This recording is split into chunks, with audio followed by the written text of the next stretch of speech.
Sekarang Nasya sedang berada di Malaysia, di kota Melaka, di Gedung Merah Melaka. Nah, mau lihat seperti apa kelanjutannya? Yuk tonton cerita Nasya sampai habis.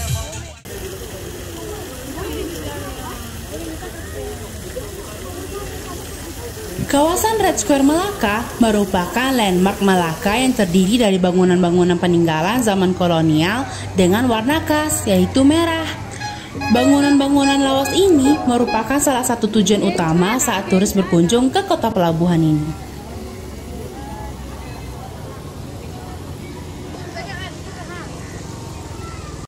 Di kawasan Red Square Melaka ini terdapat 3 bangunan yang jadi ikon kota Melaka, yaitu Christ Church, sebuah bangunan gereja yang sudah berdiri sejak 1753.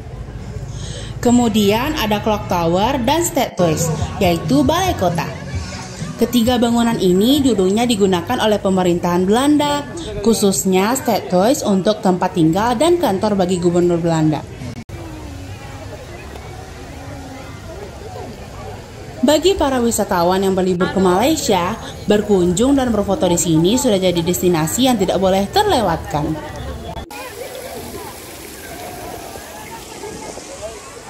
Tunggu video Nasya jalan-jalan berikutnya di Malaysia dan Singapura ya. Assalamualaikum. Kita di sini. Oke, sekarang ini namanya kapal Flor de la Mar ya, yang kapal